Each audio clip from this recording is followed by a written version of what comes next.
एक recent supreme court judgement जो आने वाले टाइम पे काफी सारे कपल्स की हेल्प कर सकती है। जजमेंट का नाम है विभोर गर्ग वर्सेस नेहा। अब पहले इस केस के थोड़े फैक्ट्स जान लेते हैं। हुआ क्या था, एक हस्बैंड वाइफ काफी साल से मैरिड थे, बाद में उनके बीच में डिस्प्यूट हुआ तो हस्बैंड ने डिवोर्स का केस फाइल किया।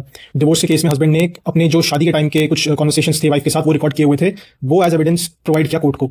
वाइफ ने इसको अपोज किया कि ये प्रिवेसी का वायलेशन है और ये कोर्ट के रिकॉर्ड पे नहीं लिया जा सकता। तो ये पंजाब हरियाणा हाईकोर्ट में वाइफ ने अपील किया। अपील में पंजाब हरियाणा हाईकोर्ट ने कहा हाँ ये सही बात है, ये प्रिवेसी का वायलेशन है और ऐसे कम्युनिकेशंस को अलाउ नहीं करना चाहिए, क्योंकि इसमें सेक्शन 122 का रीजन देकर कहा गया कि ये प्रिवेसी को वायलेट करता है। बाद में हस्बैंड ने इसे सुप्रीम कोर्ट में चैलेंज किया और सुप्रीम कोर्ट ने कहा कि नहीं, इस पे 122 का बार नहीं लगेगा, क्योंकि आर्टिकल 21 ऑफ द कॉन्स्टिट्यूशन वो ज्यादा इंपॉर्टेंट है, वो सुपरसीड करेगा 122 से। अब 122 क्या है पहले वो जान लेते हैं। सेक्शन 122 इंडियन एविडेंस एक्ट, जो अब सेक्शन 128 हो गया है भारतीय साक्ष्य अधिनियम में, बीएसए में। इस सेक्शन में क्या बताया गया है, इसमें बताया है कि अगर एक हस्बैंड वाइफ आपस में कुछ बातें शेयर करते हैं तो वो यूज नहीं किया जा सकता उनके अगेंस्ट। एग्जांपल से मैं इसको समझाता हूं। मान लीजिए हस्बैंड ने कुछ साल पहले कुछ क्राइम कमिट किया था और आज वो अपनी वाइफ को ये बताता है कि मुझसे कुछ ऐसा ऐसा क्राइम हुआ था, तो अब उस क्राइम के लिए हस्बैंड को कभी इन्वेस्टिगेशन की जाती है, जेल हो जाती है और ये केस चलता है। ऐसे में वाइफ को कंपेल नहीं किया जा सकता कि तुम जाके कोर्ट में ये बताओ कि तुम्हारे हस्बैंड ने तुम्हें खुद बताया था कि उसने ऐसा ऐसा कोई ऑफेंस या क्राइम कमिट किया था। तो ये क्योंकि एक प्रिविलेज कम्युनिकेशन है और ये हस्बैंड वाइफ के बीच की बात है।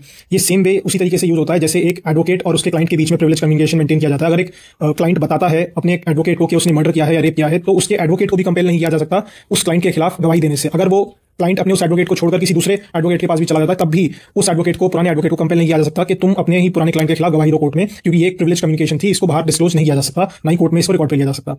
तो अब क्या है, सेक्शन 128 बीएसए में एक इसमें आगे एक्सेप्शन भी दिया हुआ है।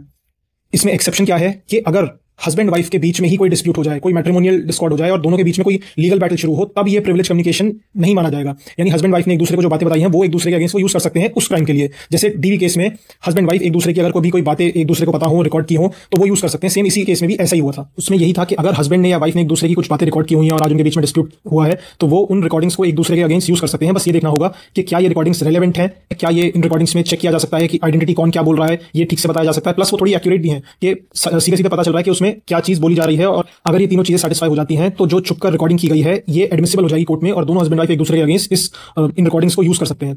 तो ये काफी हेल्प कर सकता है हस्बैंड वाइफ को अपने केसेस में एक दूसरे के अगेंस्ट, क्योंकि पंजाब हरियाणा हाईकोर्ट की जो जजमेंट थी इससे एक प्रिवेसी का बार आ गया था कि आप अपने हस्बैंड वाइफ को की प्रिवेसी को हैम्पर नहीं कर सकते हैं, आप उनको ओवरटेक करके किसी भी तरीके से गलत तरीके से आप उनकी कुछ इन्फॉर्मेशन नहीं ले सकते हैं। बट सुप्रीम कोर्ट के क्लैरिफिकेशन के बाद अब ये पॉसिबल है, हस्बैंड वाइफ एक दूसरे की रिकॉर्डेड चीजें चाहे सीक्रेटली रिकॉर्ड किया हो उसको एज एविडेंस कोर्ट में यूज कर सकते हैं। तो ये आगे चल के हस्बैंड वाइफ दोनों को काफी काम आने वाला है, क्योंकि हस्बैंड वाइफ के केस में वैसे ही बड़ी दिक्कतें आती हैं एविडेंस कलेक्ट करने में और एक दूसरे का गिल्ट प्रूफ करने में, क्राइम प्रूफ करने में। इससे हस्बैंड वाइफ को काफी हेल्प मिलेगी अपने मैट्रिमोनियल डिस्प्यूट्स को कंटेस्ट करने में।